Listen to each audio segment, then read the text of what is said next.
Good day mga lods. May share lang ako sa inyo tungkol dun sa mga fender at saka visor na minamarket ko. No? Sa ngayon kasi, nagkaroon na kami ng dalawang klase or dalawang version ng fender at saka visor. Ito yung version 1 na short fender, version 1.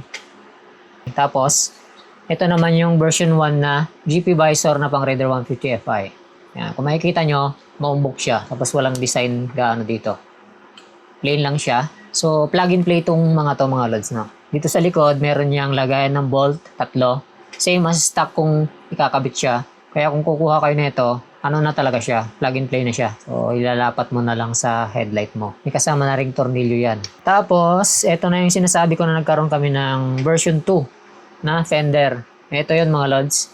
May difference dun sa version 1 dito sa version 2 mga lods. Kasi ito, kung mapapansin nyo, mas mahaba siya ng konti dito sa version 1. Nakita nyo parang pantay siya, di ba? Dito sa kabitan ng, tawag dito, plaka. Pagka pinagpantay kong ganyan, pantay lang sila, di ba? Dito yan mga lods nagkatalo. Ayan, dito sa kabitan na mismo. So, mas mahaba ng konti. 1/2 inch yung haba nitong version 2 doon sa version 1. Tapos, mas malapad ng konti itong version 2 kaysa dito sa version 1. Kung mapapansin nyo, version 1, version 2, mas malapad ng konti yung version 2. Tapos, mas matangkad siya ng 1/2 inch. Ayan, mas matangkad siya. So, meaning, mas mahaba to, version 2, ng 1/2 inch. Mas na-improve siya, kumbaga. Tapos, yung lapad nga niya, mas malapad ng konti yung version 2. Ayan, mas malapad siya. So, yung version 1, mas in-improve dito sa version 2. Mas malapad siya, and then mas mahaba. Kaya, mas siya, mas maganda siyang magsalo ng talsik. Mas nadagdagan yung capability niya para sumalo ng talsik pagka maulan. Tapos, isa pang kaibahan nila mga lods. Etong version 2, mas nakaangat ng konti compare dito sa version 1. Ayan o. Mas payuko siya ng konti compare mo dito sa version 2. Etong version 2, medyo nakaangat. Mas kinuha kasi yung mas magandang forma niya. Kaya ito, version 2, mas angat ng konti compare dito sa version 1. Itong version 1, medyo yuko siya ng konti. Basta mas mas unat, kumbaga itong version 2. Mas mahaba, mas malapad. In-improve siya na galing dito sa version 1. Ngayon, dito naman tayo sa visor mga lods. Ito yung version 2 na visor. So, ito yung version 1, makikita nyo, mataas yung umbok ng version 1, aggressive siya. Yan o. Itong version 2, mababa lang yung umbok niya. Hindi siya ganun ka-aggressive compare dito sa version 1. Tapos ang version 1, wala siyang design na spade na design. Ayan siya, walang design. Diretso lang siya, ganun. Dito lang may design sa dulo, yung parang pinakasungay niya.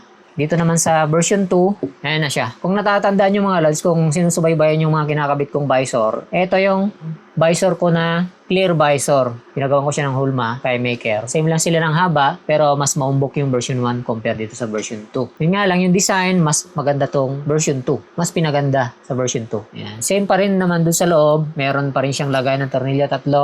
Plug and play yan. Tapos merong pabalagbag dito. Kagaya din siya ng version 1. Ayun, so papakita ko sa inyo, ikakabit ko dun sa headlight. Papakita ko sa inyo yung itsura. Unahin muna natin tong version 1.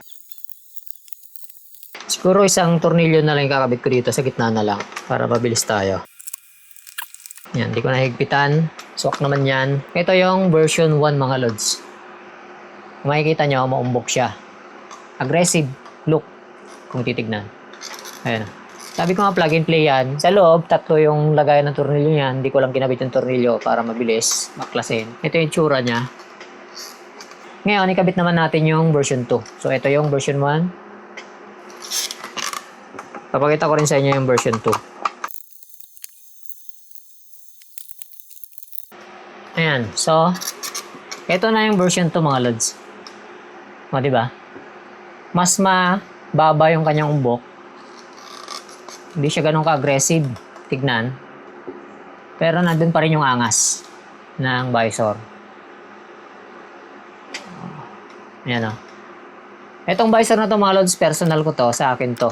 So, yung mga nag-order sa akin, pinapagawan ko na lang ng bago. Ito sa akin to, personal ko. Para sa akin, mas gusto ko tong hindi masyadong aggressive. Same na same to dun sa visor ko na clear visor. Pure carbon yan ng mga lods ha. Hindi yan na skinning. Hindi yan stock na skin. So pure carbon yan. Nagpapa-order ako nito mga lods. Hindi ako nag-onhan ha. Bihira ako mag-onhan na nito ngayon. Kung gusto nyo magpagawa, PM nyo lang ako. Kaso ang mode of payment dito mga lods, take note lang kasi hindi siya COD, payment first siya. So, ang pinaka-minimum natin is 3 days to 5 days yung process nito. So, sa mga willing lang magantay at saka sa gusto lang na magkaroon nito, mag-PM kayo sa akin, pwede sa page or sa messenger ko pwede kayong magano. Talagay ko na lang sa comment section. Dito naman sa version 2 na rear fender mga lods, magsisingit na lang ako dito ng video na nakakabit. Mas maporma siya, mas malapad, mas mahaba ng konti. Yun, share lang. So, ride safe sa lahat mga lods. Peace.